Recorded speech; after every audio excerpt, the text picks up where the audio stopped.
여러분이 또 내가 앞으로 커리어를 쌓거나 나의 직업 세계를 어떻게 사업으로 전환할 수 있을지 지금 전 세계를 누비며 한국을 국위선양하고 있기도 하다고 저는 생각하는데 제가 되게 존경하는 후배지만 존경하는 분입니다. 우리 남정아 대표님을 박수로서 맞아 주시겠어요, 여러분? 예진님하고 동희님은 자리에 있어요? 네. 박수 보이네요. 예진님, 동희님 감사해요. 네.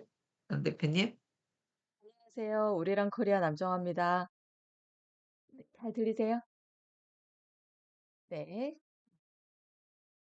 어, 저희 오늘 참여하는 학생들 그 명단을 받았는데 전공이 정말 다양하더라고요. 그리고 19학번부터 24학번까지 이렇게 다양하게 학생들이 좀 참여하고 있는데, 오늘 제가 지금 나누고자 하는 얘기는 어, 창업에 대한 얘기이기도 하지만 저 자신이 어떻게 이 과정을 겪게 되는 그 과정에 대한 얘기예요. 그래서 이게 너무 양방향 소통이 없이 그냥 제가 이랬어요. 막 이렇게 얘기하면 인생을 탈탈 털어서 나오는 얘기이기 때문에 40분 안에 안 끝납니다. 그래서 여러분한테 초반에 조금 질문을 좀 하려고 하는데, 제가 했을 때 답변을 하실 수 있는 분은 네, 자유롭게 손을 들고 답변을 해주시면 좋겠어요. 음,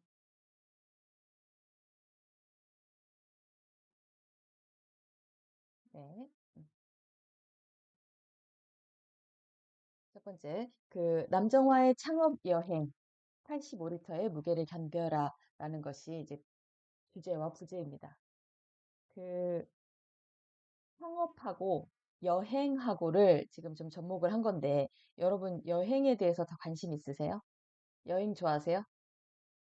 어, 네. 여행 좋아하시는 분, 그 여행에 대해서, 나는 여행하면은 어떤 감정이 먼저 떠오른다, 어떤 느낌이다, 라는 거 말해줄 수 있는 분, 여행. 집에 가고 싶다. 네? 집에 무사히 가고 싶다. 집에 무사히 돌아가고 싶다. 막상 여행날 가면 그렇게 돼요. 네. 네네. 맞아요. 우리가 여행 떠나면, 막 되게 설레고 좋고 그럴 것 같지만, 사실 하루하루 내가 묵어야 하는 숙소, 그 다음에 내가 이동해야 되는 그 교통수단을 반드시 먼저 결정을 하고 움직여야 되기 때문에, 그걸 매일매일 신경 쓴다라는 게 보통 일이 아니더라고요. 맞아요. 그리고 또 다른 학생 의견 있으신 거 있어요? 네. 없으면 창업. 창업에 대한 이미지는 어때요, 여러분? 아직은 좀 막연한가요? 뭐, 아니, 그 뉴스에도 그렇고 뭐에도 그렇고 창업하고 대학에서도 창업 얘기를 많이 하는데 이게 내가 뭘 한다고 창업인가? 그죠? 이런 생각이 좀 많이 들죠. 네, 요 정도의 궁금증을 가지고 제 얘기를 좀 해나가겠습니다. 제 소개를 간단하게 좀 드리면 저는 한국의 우리랑 코리아, 그다음에 중국의 하얼빈 우랑천안 과학기술유한공사의 대표를 맡고 있습니다. 어, 우리랑 코리아는 일단은 전 세계 글로벌의 그 시장을 좀 담당하고 있고, 중국은 전혀 플랫폼이 달라서 중국 시장만을 좀 따로 별도로 해서 법인을 좀 설립을 했고요. 그 다음에 저희 우리랑 코리아는 다음 페이지에서 나오는데, 어, 영상 콘텐츠 기반의 한국어 화상회화 플랫폼을 제가 운영하고 있습니다. 그래서 외국인 유학생들이 한국어를 배워서 한국 기업에 취업을 해서 이제 자기의 인생과 꿈을 펼쳐나가는 이제 그런 비즈니스 모델로 저희가 사업을 하고 있고요. 그다음에 저는 일단은 성균관대 국어국문학과를 전공을 했고, 그다음에 복수 전공으로는 정치 외교도 같이 전공을 했습니다. 그리고 지금 한국외국어대학교에서 그 경영대학원 국제금융 전공으로 박사과정 마지막 학기를 하고 있고요.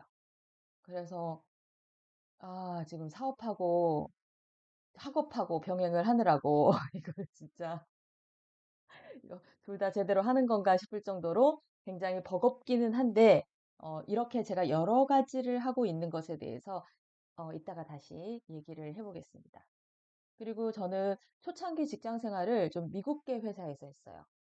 그래서 제가 학교도 일찍 들어가고 대학교 3학년 때 취업을 했기 때문에 한 21살 이 정도부터 직장 생활을 했거든요.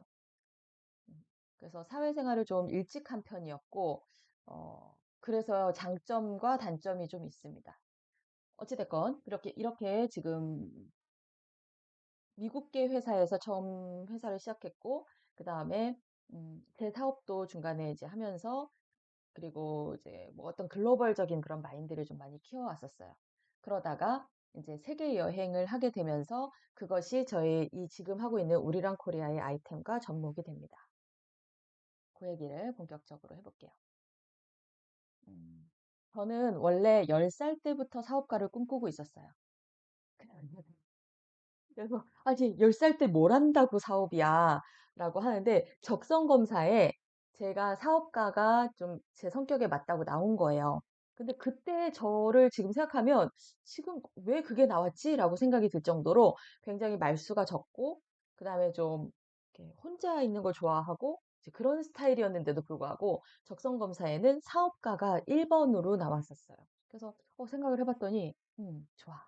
그 당시에는 지금처럼 이렇게 막 세계화가 이루어지고 그러지 않았었기 때문에, 그 비행기를 타고 어딜 간다, 외국인을 본다, 이제 이런 것들이 그렇게 많지 않았을 때였거든요.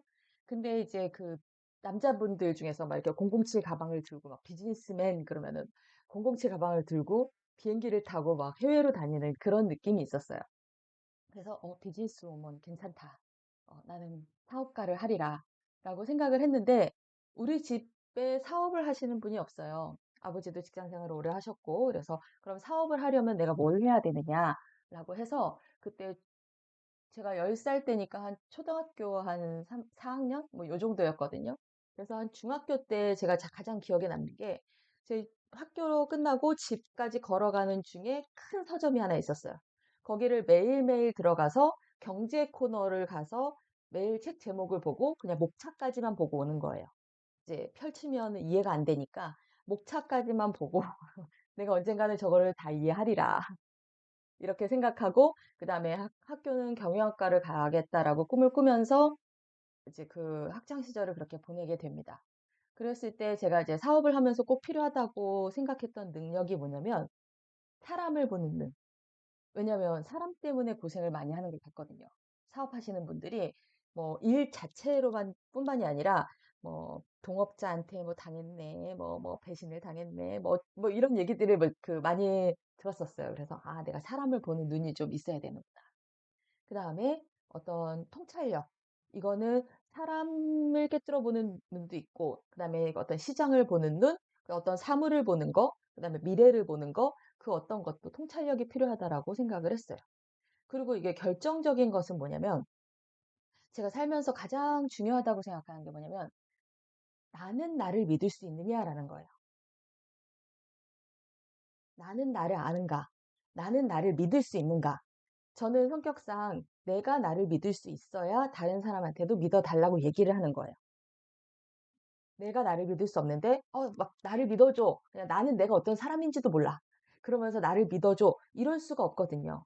왜냐하면 사람을 보는 눈을 키우고 통찰력을 키웠을 때 가장 큰 문제가 뭐였냐면 제 자신이 제 마음에 안 드는 거예요. 내가 기준이 너무 높아. 그래서 이 기준에 저조차도 차지 않아요.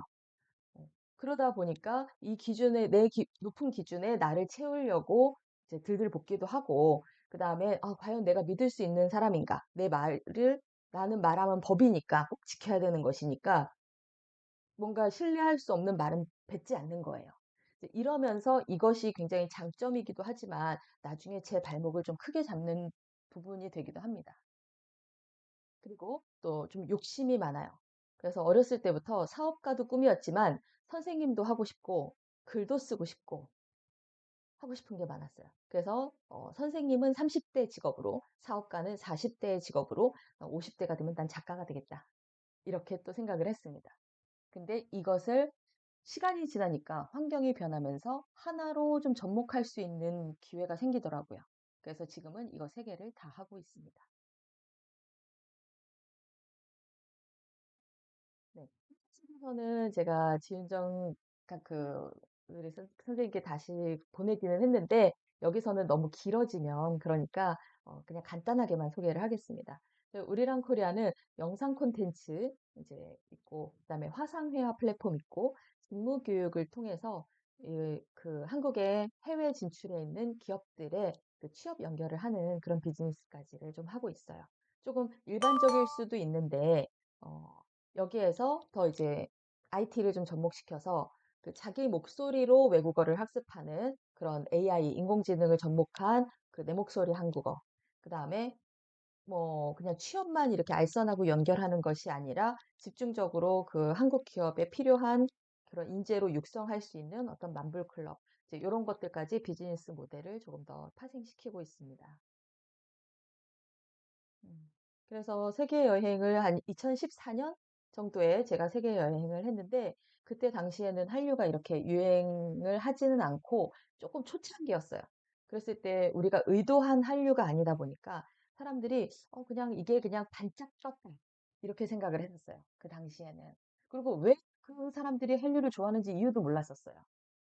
그랬는데 제가 세계 여행을 하다 보니까 이거는 그냥 잠깐 있다가 말 현상이 아니다. 라고 판단을 했었고, 그 다음에 그 판단을 한 이유가 이제 두 가지가 있는데, 처음에는 어떤 드라마가 진출을 했잖아요. 그 K-드라마, 그 다음에 K-팝, 뭐 이런 것들이 유행을 해서 이런 어떤 대중문화가 일본의 애니메이션이 한번 훑고 지나갔듯이 그냥 그런 정도의 현상으로 우리나라에서는 좀 파악을 하고 있었어요. 근데 저는 무엇을 봤냐면 한국 사람에 대한 수요가 있다라고 판단을 했습니다. 그 당시에. 그럼 한국 사람이 어떻길래? 우리는 지금 헬조선에 살고 있는데, 뭐, 한국에 막, 다 지금 세대 갈등이다, 뭐다, 막 서로 그렇게 못 잡아먹어서 안달이고, 막 뉴스 보면은 이렇게 흉흉한가, 이렇게 우리는 생각을 하고 있지만, 외부에서 우리의 콘텐츠들을 통해서 바라보는 한국 사람들은 어떠한 사람들인가, 라고 했었을 때, 그분들의 시각에서 우리 한국을 다시 바라보게 됐어요. 저도 그 당시에 한국을 좀 많이 떠나고 싶었고, 음, 외국에서 한 10년 정도는 좀 생활을 하고 싶었었어요. 여러 가지 좀 실망스러운 부분도 있고, 그 다음에 내가 너무 좁아진 그런 우물안 개구리인 느낌도 있고, 그래서 외국을 나가려고, 한 여러 차례 시도를 했는데, 그게 조금 인연이 안 맞아서 이제 못 나가고 있었거든요. 근데 그 여행 중에 그것을 확인을 하게 됩니다. 이거는 각도가 전혀 다른 얘기다. 이거는 앞으로 더 크게 확산이 되면 됐지, 이 정도에서 사그라들 일이 아니다라고 하면서 저희 이제 우리랑 코리아의 아이템을 정하게 됩니다. 이제 그렇게 느낌적인 것들은 이거 이제 초기 발동한 거죠. 그래서 느낌적인 것으로 판단을 하고 다시 한번 객관적으로 이제 저는 뭐냐면 그 회사에서 일을 할 때 우리 고객이 한번 우리의 물건을 사갔어요. 그리고 한 3년 동안 연락을 안 해. 이런 아이템을 싫어요. 제가 이제 컴퓨터 하드웨어 유통 그 무역하는 회사에 있어 보니까 컴퓨터를 한번 사가면 한 3년은 연락 볼 일이 없는 거예요. 그래서 난 이 고객하고 굉장히 좀 그 밀접해졌고 굉장히 우리 회사의 서비스에 만족하시는데도 불구하고 접점이 없어지는 거. 요런 아이템은 난 안 맞는다. 매일매일 접촉할 수 있는 접촉 빈도수가 높은 것이 좋다. 라고 저는 생각을 했고, 그 다음에 전체적인 산업적으로도 제조업이 있고, 유통이 있고, 서비스업이 있잖아요. 그 중에서 저는 서비스업이 조금 더 맞다라고 생각을 했습니다. 이거는 뭐 내가 사업을 이렇게 하겠다 뿐만 아니라 여러분이 직장을 결정할 때도 그 회사가 제조업의 베이스를 두고 있느냐, 그다음에 유통, 판매, 그다음에 뭐 무역 이런 쪽으로 그 주 업종이 그것이냐, 서비스냐, 요런 부분들이 자기의 그 성향하고 잘 맞는지도 파악해 보면 좋으실 것 같아요. 뭐 제조업 그러면은 뭐 맨날 뭐 물건 만들고 그러니까 싫을 것 같지만 삼성전자가 제조업이에요. 네. 다음. 개인의 발전, 어떤 그 이 시장의 성장성이 있느냐라는 것을 볼 수 있는 눈이 있어야 됩니다. 내가 아무리 이것을 좋아해도 그 시장 자체가 사양길이면은 거기다가 내가 숟가락을 얹는다고 해서 뭐내 그 나한테 돌아올 수 있는 것이 작기 때문에 시장성도 조금 더 객관적인 자료로 그 분석을 거시지표를 가지고서는 분석을 해봐야 됩니다. 그래서 이제 그 또한 이제 개인의 발전도 당연히 이제 그러죠. 여기 이 첫 번째 사진은 제가 그 페루의 아레키파라는 곳에 가서 이 친구들이 고등학교 동창들인데 이 고등학교 동창들의 모임에 초대를 받아서 영어로 얘기하다 이 친구들은 스페인어로 얘기하다 저는 이 중국어를 배우고 있는 친구하고 중국어로 얘기를 하다가 이런 아주 특별한 경험을 하게 돼요. 아레키파 들어본 적도 없어요. 페루의 수도는 리마고 아레키파는 제2의 도시. 그래서 우리나라의 한 부산 같은 그런 도시예요. 그래서 거기에서 이런 좀 특별한 경험을 하게 됩니다. 그리고 여기는 이제 그 칠레의 아타카마 사막인데 그 사막에서 우리가 한국 사람이라는 이유만으로 이 친구들이 졸졸졸졸졸 따라와 가지고 우리가 마치 연예인이 된 것처럼 그렇게 같이 한번 사진을 찍고 그랬습니다. 그리고 이 친구들이 여기 한국 태극기를 붙이고 다녀요. 그래서 한국 사람인가? 그래갖고 얼마나 반가워요. 그래갖고 남미에 여행 갔는데 그래서 봤더니 이 친구들인 거예요. 여기 두 친구 중학생 실내 중학생이에요. 그러니까 제가 한국 사람이라는 걸 알고 그 이 지하철에서 방방방방방방 뛰면서 어머니도 같이 좋아하셨어요. 그래서 같이 이제 사진을 찍어 주셨는데 어머니가 사진을 막 찍어 주실 정도로 그렇게 되게 좋아했던 그 저에게는 굉장히 그 당시에 십몇 년 전에 충격적인 좀 얘기였습니다. 그리고 이제 한국의 이제 태권도나 이런 거 같은 경우도 이제 거기에서 굉장히 산업으로 자리를 잡고 있었죠. 이런 것들은 다 문화로 그 수출이 되기 때문에 어떤 그런 자세라든지 사람을 대하는 거 이런 것들이 다그 문화로 인식이 되면서 한국을 자연스럽게 알리게 되죠. 네. 그래서 어 여행을 하게 되면서 그거는 뭐 세계 여행은 제가 한 약간 1년 반 정도 이제 한국에 들어갔다 나갔다 이제 대륙으로 들어왔다 나갔다 이렇게 하면서 한 총 기간을 1년 반 안에 지금 여러 대륙을 왔다 갔다 하는 그 상황이었는데 그리고 나서 창업을 해 봤더니 창업과 여행에 공통점이 있었어요. 어차피 다 나를 데리고 하는 일이기 때문에 나의 성격이 거기서 다 나옵니다. 그래서 어떤 여행을 그 국가를 결정할 것인가, 여행지를 어떻게 결정하실 것인가, 그다음에 창업 아이템은 어떤 것을 결정할 것인가, 그다음에 이 여행 그 루트를 어떻게 짤 것인가, 사업 로드맵을 어떻게 짤 것인가도 굉장히 비교가 됐어요. 이 각각에 해당하는 거는 남정화의 창업 여행이라고 하는 유튜브에 제가 이걸 하나씩 하나씩 영상으로 만들어서 올리고 있다가 중단을 했는데 다시 재개를 할 예정이니까 자세한 내용은 거기서 하겠습니다. 그리고 또 창업을 할 때 동업을 할 거냐, 1인 창업을 할 거냐도 중요하고요. 그다음에 여행을 할 때도 나 혼자 1인 여행을 할 것이냐, 이제 동반자가 같이 있을 것이냐도 좀 중요합니다. 그리고 짐을 챙길 때 나의 그 습성도 나와요. 이게 지금 남정화의 창업 여행 85리터의 무게를 견뎌라라고 했는데 그 85리터짜리 이만한 그 배낭을 메고 다닌 거예요. 제 키의 한 절반 이상 된 것 같아요. 근데 왜 그러냐면은 전 다 있어야 돼요. 성격상 버리지 못하고. 그러니까 그 바리바리 다 싸 가지고 다니는데 매일매일 그것을 가지고 움직이려니까 굉장히 짐이 됐었어요. 그런데 되게 또 일상에선 유용하기도 하고 남들에게 유용하기도 했었어요. 이제 그것이 장점과 단점이 있는데 사업을 할 때도 그대로 드러나서 어 이제 버리지 못하는 거, 끊지 못하는 거 요런 것들이 많이 단점이 됐습니다. 그래서 요렇게 여행에서는 뭐냐면 자기가 다 드러나는 거 굉장히 빠른 시간 안에 자기가 잘 드러나는 것들이 좀 장점이었고 그것을 사업하는 과정에서는 좀 길게 보면서 똑같은 모습들이 드러나는데 사업을 할 때만 내가 드러났으면 이게 무엇이 잘못된 것인지 몰랐을 수도 있어요. 근데 여행을 할 때 드러났던 내 모습과 비교를 하면서 내가 뭐 때문에 힘들었고 그다음에 그것이 결과가 어땠고 이것을 비교적 빠르게 여기서 확인을 했었기 때문에 사업을 하면서는 이제 비교가 되잖아요. 그러니까 여기에서 좀 더 빠른 결정을 할 수 있었던 게 장점이었어요. 그리고 뜻밖의 상황에서 마주했었을 때 '나는 어떤 선택을 하는가.'라는 것도 뭐 매일매일이 도전이니까 가 보지 않은 곳에 미지의 세계에 가서 맞닥뜨리는 그런 모든 것들이 창업을 하면서도 그대로 좀 비슷하게 일어나거든요. 그랬었을 때에 나의 선택 그거에 대한 공통점을 가지고 이제 방향이 이제 결정이 되는 거죠. 누가 맞다, 뭐 누가 이래야 된다, 조언, 멘토도 중요하지만 어차피 결정은 내가 하는 것이기 때문에 그것을 판단하기 위해서는 어찌 됐건 간에 어떤 한 가지 상황이 아니라 두 가지, 세 가지 이상의 상황이 좀 나와 주는 것이 저에게는 판단을 할 때 그리고 돌아봤었을 때 후회가 있느냐 없느냐를 봤었을 때 굉장히 '잘했다.'라고 생각을 하는 부분 중에 하나입니다. 그다음에 매일매일이 선택의 연속이기 때문에 어떤 나의 방향, 뭐 나의 생각, 나의 취향과 그다음에 사람들이 '아 자꾸 이게 맞대.' 아 자꾸 이게 맞다고 나한테 막 강요를 하듯이 들려오는 것들도 있고 그다음에 강요가 아니더라도 대다수의 사람들이 그게 맞다라고 하니까 '아 진짜 그게 맞은가?'라고 흔들릴 때가 많아요. 음. 그랬을 때 그거에 대한 가이드라인이 좀 되기도 합니다.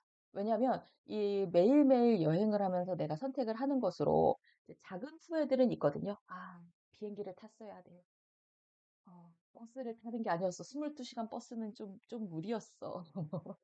그러면 그냥 한 정도 사이에서 그냥 후회잖아요. 근데 그런 선택들을 창업을 했었을 때 이제 나타나게 되면은 음 그거는 좀 그 결과가 이제 책임을 많이 져야 된다든가 오랜 시간이 이제 지나서 드러나게 되니까 그런 부분에서 이제 신중할 때 이때의 그 바른 객관적인 판단이 굉장히 중요하게 작용을 해요, 사업할 때도. 그리고 여행을 마치고 드는 생각. 요 얘기는 제가 조금 중요한 얘기여서 여기서 언급을 좀 하겠습니다.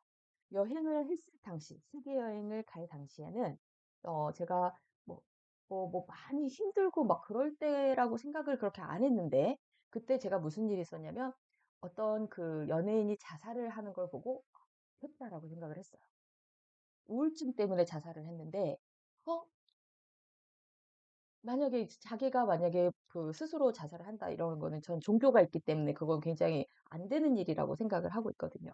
근데 '아 우울증 때문에 자살을 하면 좀 용서가 되지 않을까?'라는 생각을 할 정도로 그때 상태가 좀 안 좋았었나 봐요. 심리적인 상태도 그렇고.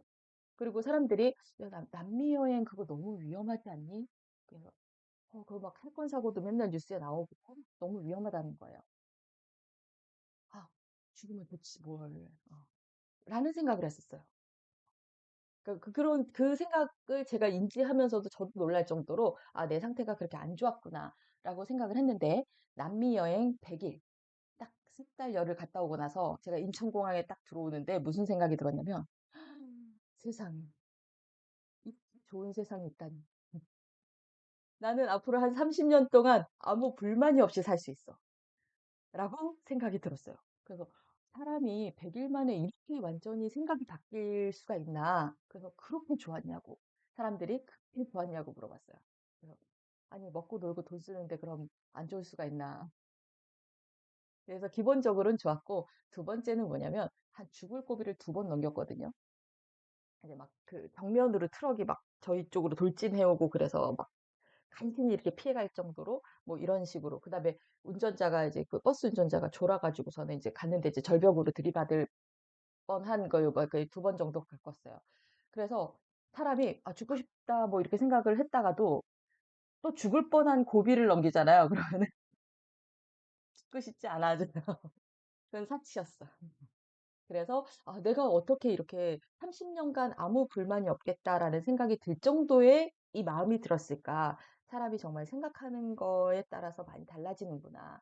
그래서 '지금 현재 안 좋다.'라는 것만 가지고 뭔가를 판단하는 것은 굉장히 어불성설이구나라고 그때 정말 느꼈어요. 그리고 지금 2014 년에 갔으니까 딱 10년 지났는데 10년 동안 아무 불만이 없이 살고 있어요. 내 인생에 불만이 없어요.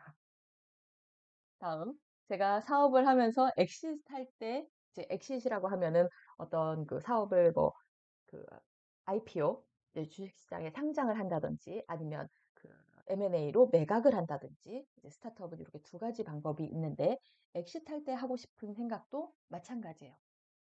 제가 여행을 마치고 들었던 생각처럼 '아 나 진짜 굉장히 미련 없이 후회 없이 다 쏟아붓고 너무너무 잘했다.'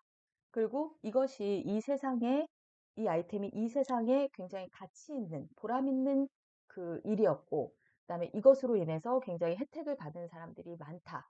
이제 저 하나만이 아니라 조금 더 이게 파급 저와 같은 생각을 하게끔 파급 효과가 있을 수 있다면 '나는 굉장히 사업을 잘했구나.'라고 생각할 수 있을 것 같아요. 포크라도 주던가. 어. 네. 다음.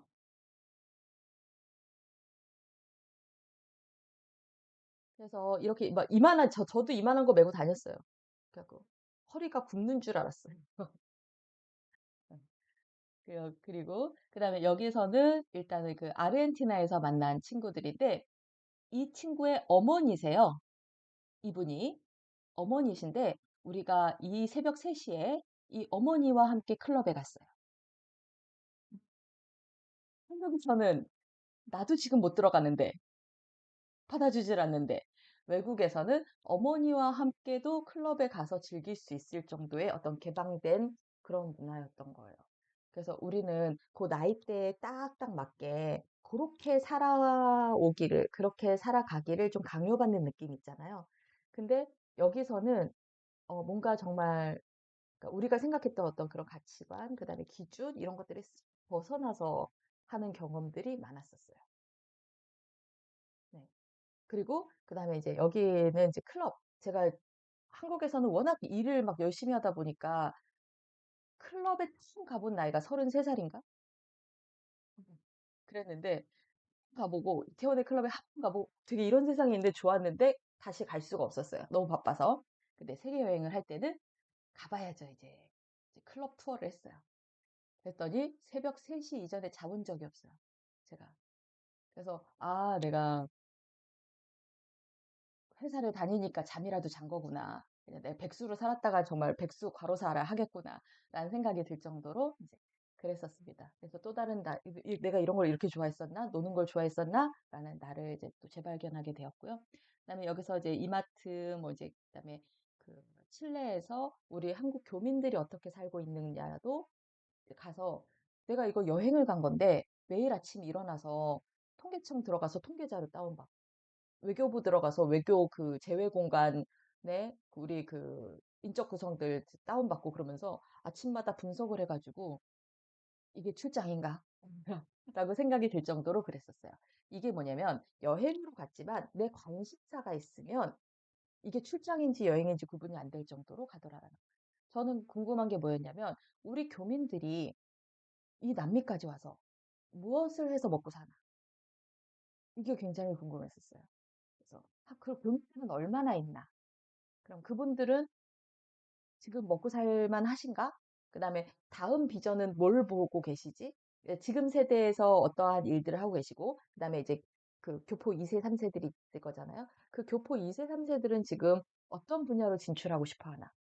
이런 게 관심이 막 생겨가지고, 이제 그거 분석하고 그랬어요. 그래갖고 막 알게 되니까 너무 기쁜 거예요. 어제 모르던 걸 오늘 알게 된 걸 전 되게 기뻐하는 스타일이어가지고. 그래서 막 그 같이 여행하고 있는 친구들한테 막 그런 얘기를 했어요. 그랬더니 얘네들 깜짝 놀라는 거야. 그래서 그치, 너도 몰랐지? 그랬더니 그게 아니라 언니는 그게 왜 궁금해요? 그래서 서로 깜짝 놀랐어요. 그래갖고 그 친구들은 이게 왜 궁금하지? 저는 아, 이게 안 궁금할 수 있구나. 놀란 거예요. 그래서 아는 만큼 보이고 그다음에 자기가 관심을 둔 분야가 점점 더 이제 확대해서 커 보이듯이 아무것도 모르면 만약에 내가 아무것도 관심이 없으면 그냥 이렇게 눈으로 이렇게 다녀요, 그냥. 그리고 여행책에 나와 있는 데 다녀요. 그 여행책에 나와 있는 데가 다 망한 옛 성터야. 네. 그냥 뭐 경주에 가서 뭐 첨성대 이런 거 말고 어디 옛 성터라는 데 가보면은 그냥 허구 벌판이에요. 거긴 공통점은 풍수지리는 좋아. 배산 임수 뭐 이렇게 풍수지리는 좋은데 거기 뭐 건물도 없고 뭐도 없고 아무것도 없고 거기 지금 사람이 살고 있는 것도 아닌 거. 이런 데에는 저는 별로 관심이 없더라고요. 가기 전엔 몰랐어요. 저도 처음에는 남들 가는데 다 여행 책자 보면서 뭐 여기 여기 여기 가야 된다 그래서 여기 여기 여기 찍고 다녔는데 거기 가서 보니까는 뭐 느껴지는 게 하나도 없거나 아니면 너무 관광지여가지고 바가지만 씌운다거나 이제 거기서는 이제 흥미가 떨어지고 중후반부부터는 이제 이런 작업을 오히려 하게 됩니다. 그래서 저는 이제 그런 한성당에 가고 그다음에 거기에 있는 교민분들하고 얘기하고 그다음에 이제 거기에서 제가 중국어를 이제 배우고 있었기 때문에 중국에서는 이 나라에 어떻게 진출하고 있는가? 그다음에 이 나라의 10대 수출 품목은 무엇인가? 그다음에 그거에 대한 부의 재분배가 이루어지고 있는가? 그다음에 내가 이 나라의 대통령이면 나는 어떤 정책을 제일 먼저 좀 하겠는가? 뭐 이런 것들 하면서 이제 재밌게 지냈습니다. 네. 그렇게 해서 이제 창업도 하고 이제 여행도 하고 그러면서 이제 잘 이어나가고 있는데 사업을 할 때에는 이제 너나 할 것 없이 이제 창업에 대해서 얘기를 하지만 그 창업에 대해서 한 95%가 문을 닫는다고 하죠. 그럼 이제 나도 그 95%의 몸을 실을 것이냐. 그럼 나는 5%일 것 같잖아요. 어. 그런데 대부분이 그 95%면 뭐냐? 대부분이 하다가 접는다라는 얘기 아니에요. 그 하다가 내 맘대로 잘 안 될 거라는 얘기 아니에요? 그랬을 때 뭐 창업을 하고 문을 닫는 거는 얼마든지 그렇게 판단을 하고 그것이 옳으면 그렇게 할 수 있습니다. 근데 인생에서 어려움을 겪는 거하고도 비슷하더라고요. 그래서 저는 그 여행을 할 때도 창업을 할 때도 지금까지 이어오면서 어려움을 겪을 때 노하우가 생겼어요. 그래서 나의 원칙을 지킨다는 것. 그럼 나의 원칙이 있어야 지킬 거잖아요. 여러분은 원칙이 있으세요? 내 삶의 원칙이 있다. 음. 아직은 좀 뭐 원칙이라고까지 말할 정도로 정립이 되지 않았을 수도 있고 아니면은 그 좀 유동적이어서 이제 이게 맞나 저게 맞나 지금 탐색하는 기간일 수도 있고 이제 그래요. 근데 저는 뭐냐면 남들이 다 옳다고 하는 것에 대해서 남들이 다 그것이 맞다고 하는 것에 대해서 의심한다라는 거예요. 왜냐면 지금은 그래도 인터넷이 많이 발달해서 이런 얘기들도 인터넷에 많이 올라오고 있는데 저 한 대학교 1학년 때 그때 시풍신 나온 일이 그랬어요. 그렇기 때문에 그때 이후로 10년간 뭐 그 정도까지는 이렇게 온라인이나 그 다른 사람들하고의 공유가 있지 않고 주변 사람들이 서로서로 이제 뭐 상담하고 고민 얘기하고 이제 이럴 때였는데 사람들이 공통적으로 얘기하는 게 있어요. 그래갖고 좋은 대학을 가야지. 공부를 열심히 해야지. 효도를 해야 해. 부모에게 잘해야지. 이 중에서 나쁜 얘기 있나요? 나쁜 얘기 하나도 없어요. 근데 공부를 왜 열심히 해야 되나요, 우리가? 알 만큼만 알면 됐지. 아니면 적당히 하면 됐지. 어, 그거 아니어도, 그거 우리 고등학교 때까지는 그거 아니면은 세상 큰일 나는 줄 알았는데, 아니, 내가 성인이 되고 보니까 큰일이 안 나더만. 공부를 못해도 큰일이 안 나는데, 왜 그렇게 공부만 강요를 한 거야? 그 다음에 두 번째, 좋은 대학에 가면 좋긴 해요. 그렇다고 그 좋은 대학이 아니라고 해서 인생 끝난 게 아니더란 말이에요. 근데 이제 끝난 것 같이 그렇게 얘기를 하고, 완전히 인생의 낙오자인 취급을 해버리는 거예요, 만약에. 그거는 맞지 않았었어요. 제가 지나고 보니까. 그 다음에 뭐냐면은, 아, 이제 또 좋은 직장에 취업을 해야 돼요. 그래서 좋은 직장을 가봤더니, 남들이 다 공무원 하라고 그래서 공무원 시험을 봐봤더니, 이제 주변에서, 그 뭐냐, 갔더니 답답해서 미치겠는 거예요. 자기 성격하고 안 맞아. 이게 이제 그런 그 친구들이 많았었어요. 그러니까 뭐냐면 안정적으로 매일매일 반복되는 일을 하는 것을 원하는 사람이 있고 그게 잘 맞는 사람이 있고 저는 거기다 앉혀놓으면 정말 머리 풀고 나갈 것 같이 미쳐버릴 것 같아요. 아, 난 그렇게 못 살아. 어. 어제보다 오늘이 발전이 되고 변화가 있어야 되고 이제 이런 사람한테 공무원 시험을 보라니. 말도 안 되는 얘기예요. 그런데 다 같이 공무원 그 노량진 가가지고 막 이러고 있는 거. 그것도 맞지 않았어요. 그리고 이제 나이가 되면 이제 시집을 가야지. 어. 시집을 이제 결혼을 했으면 이제 아이를 낳아야지. 그게 이제 거의 우리나라의 국룰이잖아, 국룰. 그냥 그 나이가 되면 반드시 그것을 해야 되고, 거기에 편승하지 않으면, 거기에 그 콩나물 시루 같은 그 버스를 타지 않으면 뭔가 낙오되는 것 같은 그런 인식을 계속 주기 때문에 어느 정도 삶의 패턴이 좀 정해져 있었단 말이죠. 그거에 대해서 시간이 지났는데 맞지 않더라라는 거예요. 제가. 그래서 저도 그거에 계속 이제 잘 부응을 해왔다가 처음으로 거기에서 의심하고 반기를 든 것이 결혼을 왜 해야 되는가라는. 그래서 내가 정말 필요로 할 때, 정말 해야 되겠다고 생각이 들 때 하겠다라고 생각한 거 하나. 그다음에 두 번째는 뭐냐면 왜 효도를 해야 되는가라는. 아, 당연하지. 그럼 그 부모님한테 잘해야지. 나를 그 세상에 낳게 하시고 키워주셨는데 당연히 잘해야지. 의심의 여지 한 번도 없었어요.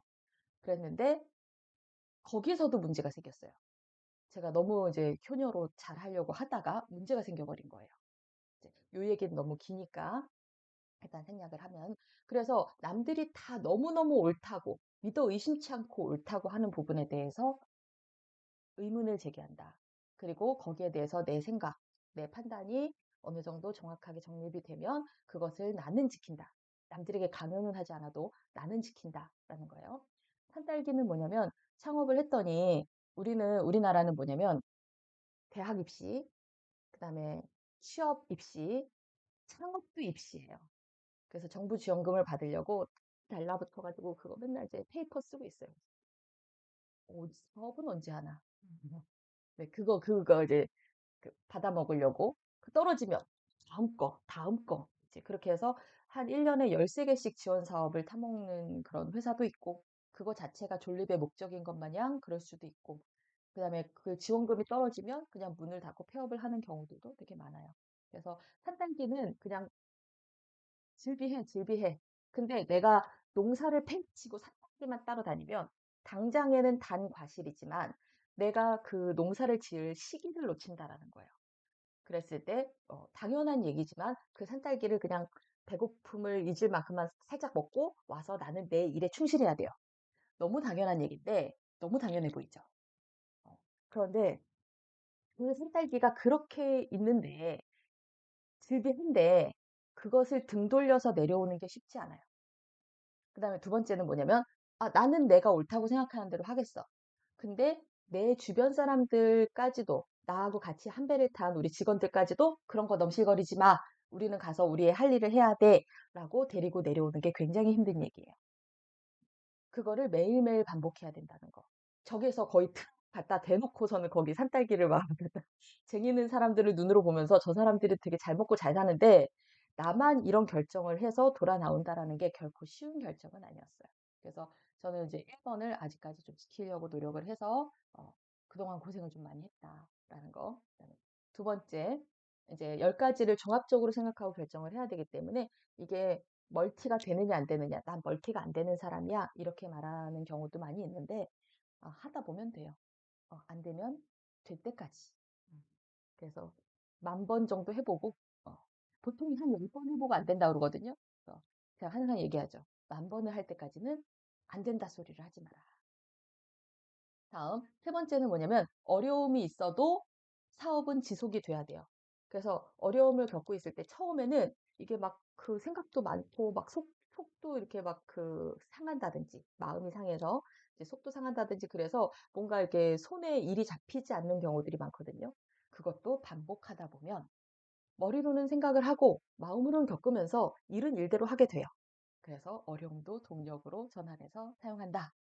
여기에 해당하는 내용이 그게 있어요. 고생인데 그게 이제 제가 고생을 좀 한 4가지로 분류를 했거든요. 그러니까 돈 때문에 고생할 수도 있어요, 우리가. 돈 때문에 고생할 수도 있고, 몸이 고생할 수도 있어요. 그다음에 사람 때문에 고생할 수도 있고, 마음이 너무 이제 상해서 고생을 할 수도 있어요. 그럼 마음 고생하고 사람 고생은 뭐가 다르냐? 비슷한 거 아니냐? 사람 때문에 마음고생하는 거 아니냐라고 하는데 이 두 가지를 분리한 이유는 뭐냐면 사람일 경우에 내가 이렇게 좋아하는 사람이 아니더라도 그 사람이 뭐 뒤통수를 친다든지 아니면 뭐 사기를 뭐 친다든지 해가지고 그 사람으로 인해서 고생을 할 수가 있고 근데 마음고생은 뭐냐면 그 사람이 내가 마음을 준 사람일 경우 요런 데미지가 있어요. 그래서 이 4가지 고생에 대해서 대처 방안 그다음에 주의사항 이것을 정리해서 제가 한번 술자리에서 얘기했더니 어떤 남자분이 울려고 하는 거예요. 그래서 이 고생이 값진 것이구나. 누구 한 사람에게 굉장히 큰 울림을 줬구나라고 생각할 정도로 이제 내가 굉장히 값진 경험이었다. 이것은 그렇게 생각하고 있습니다. 그리고 요거는 이제 사업을 하면서 제가 지금 느낀 건데 요 네 번째는 여러분이 좀 주의 깊게 들어주셨으면 좋겠어요. 우리가 살면서 뭐 다 각자의 이유로 어려움을 겪을 때가 있잖아요. 근데 그게 어려움을 겪을 때 나타나는 모습이 여러 가지가 있는데 집 밖에 두문불출하고 안 나온다던가 자기 혼자 이렇게 끙끙끙끙 앓는다던가 아니면 다른 사람을 계속 붙들고 하소연을 한다던가 우리가 이제 굉장히 여러 가지 모습을 이제 보일 수가 있어요. 근데 저도 그거 다 해봤는데 그 가장 좋은 방법은 뭐였냐면 음, 밖에 나가서 친구를 만나서 웃을 일을 만드는 거예요.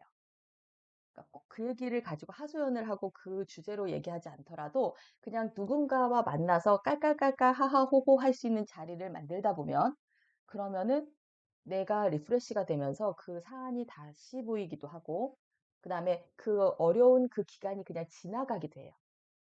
그래서 이제 여러분들이 어려움을 겪을 때는 사업을 하든 안 하든 꼭 친구와 웃음이 있어야 되더라. 그래서 이것을 일부러라도 좀 만들어라. 라고 하는 게 이제 제 얘기입니다. 그때 또 주의사항 여기서, 어, 이 친구가 나에게 어려울 때 도움을 줬어요. 그렇기 때문에 나도 이 친구가 어려울 때 도움을 주고 싶은데 이 친구가 어려울 땐 내가 도움을 못 주는 것에 대해서 죄책감을 갖거든요. 그래서 나도 '왜 나는 받았는데 그렇게 못 해 주느냐.'라고 이제 생각해서 그 친구가 나한테 비난하지 않더라도 나한테 내 자신이 죄책감이 들어요. 근데 지나 보니까 뭐냐면 그 시절 인연이라는 게 있어서 그 시기를 함께 하는 거예요 그냥. 그래서 너무 거기에다 빚진 마음 갖지 마시고 그 친구에게 누군가 또 나타나서 그 웃음을 같이 하고 그 시간을 함께 해 주기를 이제 바래 주면 돼요. 그래서 요거는 제 개인적인 얘기였습니다. 그래서 궁극적으로 이제 저는 앞으로 어떻게 해 나갈 것이냐면 우리랑 코리아의 이제 이런 콘텐츠들이 어떤 그런 교육 시스템들이 그 브랜드화된 중고급 한국어 전문 기관으로 좀 발돋움했으면 좋겠어요. 한국어가 좀 그 공교육 중심으로 되어 있어요. 국가 주도의 공교육 중심.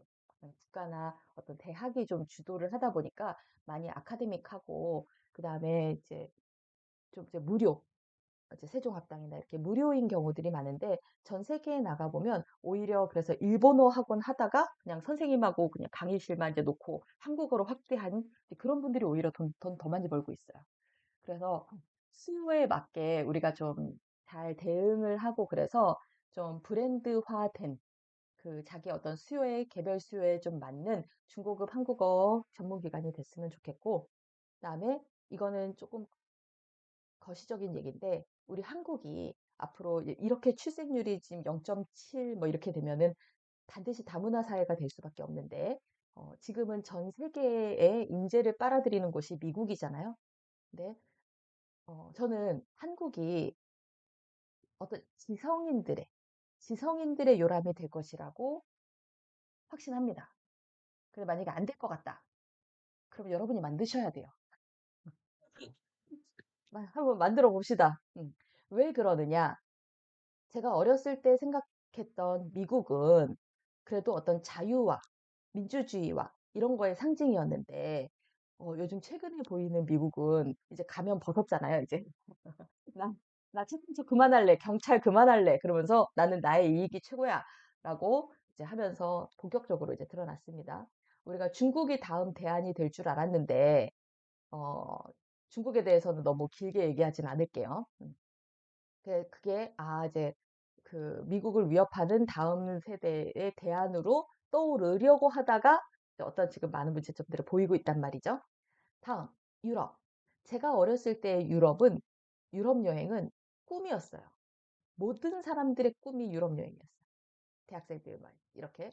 근데 저는 그때 좀 의문이 들었어요. 그때 유럽을 가가지고 막 그 친구들은 1년에 한 두 달씩 여행 오거든요. 근데 우리는 보통 그럼 직장을 다 그만두고 이제 여행을 가는 건데 그 친구들은 그냥 회사에서 두 달씩 석 달씩 여행을 그냥 그 휴가 아니고 유급 휴가를 막 그렇게 주는 거예요. 그래서 쟤네는 조상을 잘 둬서 저렇게 살아도 되나 보다. 이렇게 생각을 했어요. 근데 지금의 유럽을 보세요. 음, 안 돼. 반드시 지금 이거 아닌 것 같다라고 하면은 그게 시차가 있을 뿐이지 나중에 드러나요. 그래서 제가 조금 우려하는 건 뭐냐면 한국에서도 제가 그 유럽의 그 친구들을 보면서 젊은 친구들을 보면서 배부른 아이들이라고 표현하거든요. 그래서 뭔가 이렇게 간절하지 않아. 그냥 뭐 태어나면서부터 있어. 나는 이 정도 휴가는 느려야 돼. 일은 조금만 하고 싶어. 그래서 제가 한국에 뭐 욜로 이런 거 나왔을 때 아니야, 우린 유럽도 아니잖아. 아, 유럽 힘든데 유럽도 아닌 한국이 욜로 이러면 큰다. 워라밸 여러분 어, 워라밸은 나이 들어서 하시면 돼요. 젊었을 때는 저는 몰입이 더 중요하다고 생각해요. 뭔가 그 인풋을 왕창 쏟아 부었었을 때 어느 정도 경지에 올라가는 그 시점까지는 너무 아래에서 타협을 보면 안 된다는 거예요. 물론 이제 여러분이 얘기하는 워라밸이 그거 아닌 거 알아요. 그냥 회사에서 막 그냥 그 착취당하는 게 아니라 가서 자기 계발도 하고 이제 그 밸런스를 찾아가는 그런 거라는 거는 아는데 그거를 좀 잘못 해석해 가지고 그냥 '나는 칼퇴해야 돼.' 뭐 그다음에 '나는 뭐 회사에 1 분도 더 안 있으려고 하거나.' 막 이런 그 모습을 보인다라는 거는 그거는 맞지 않다라는 거예요. 그래서 그 한국 사회가 이렇게 바뀔 거라고 생각을 하는데 그래서 제가 미국이 전 세계의 그런 인재들을 다 끌어당기고 있는데 그 다음 대안은 뭐냐면 어떤 그런 생각이 있는, 의식이 있는, 그리고 그다음에 어떤 인간적인 삶, 그다음에 인간은 어떻게 살아가야 되는가에 대한 문제의식을 갖고 있는 전 세계의 젊은이들이 한국으로 모이길 바래요. 왜냐면 아. 한국은 어떤 뭐 식민 통치도 있었고 뭐 동족 간의 전쟁도 있었고 독재도 있었고 그다음에 쿠데타도 있었고 뭐 별게 다 있잖아요. 이게 지금 전 세계에서 다 일어나는 일인데 그것을 우리 한국 사람들은 겪었단 말이죠. 이미 다 겪었어요. 그것에 대한 공감대가 같이 있어서 이 나라가 이만큼 발전하는 것이 그들에게는 굉장히 그 귀감이 되고 있단 말이죠. 이건 요즘에는 인터넷에서 많이 봐서 아실 거예요. 그런데 이제 거기까지가 중요한 게 아니라 그거는 여러분들하고 사실 상관이 없어요. 여러분들은 독재 시대 겪고 막 이런 세대가 아니잖아요. 그죠? 그래서 여러분들은 무엇을 하셔야 되냐면 그런 많은 일들을 겪고도 우리가 왜 성장할 수 있었느냐? 왜 지금일 수 있었느냐? 우리가 민족성이 좋아서? 그럼 북한은 어떻게 설명할 건데? 그리고 어떤 민족의 타고난 무언가로 설명을 하기에는 북한이 있단 말이죠. 그러면은 뭐냐면은 어떠한 시스템, 사회적 시스템에서 우리가 살고 있느냐 하나. 그다음에 두 번째는 뭐냐면 어려움 겪은 나라들은 굉장히 많은데 그럼 한국과의 차이는 무엇이냐? 그랬을 때 제가 발견한 이 한국 사람들의 장점은 부정적 경험의 긍정적 내재화예요. 어. 그래서 아. 그 악을 악으로 갚지 않는 거예요. 뭔가 당했으면 복수를 하는 거 이게 일반적인 그 느낌이라 그 의견이라라고 했었을 때 한국 사람들은 그 어떤 부정적 그런 외침이라든지 뭐라든지 뭔가를 다 당하고도 그것을 복수로 해서 끝내는 게 아니라 내가 더 발전을 해서 그것을 승화시키는 거. 그래서 한이라는 그런 단어도 나오고 이제 그다음에 내 눈에서 남의 눈에 눈물 내면 내 눈에 핏눈물 난다. 뭐 이런 그 속담도 있고 그런 거예요.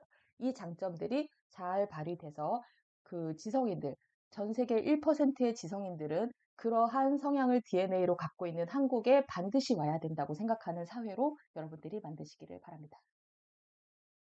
네, 감사합니다. 아 네. 네, 와. 아 주호님하고 막 민주님하고 박수를 막 쳐 주시네요. 여러분들 시간 좀 근데 그 오바됐는데 충분히 가치 있었죠? 질문이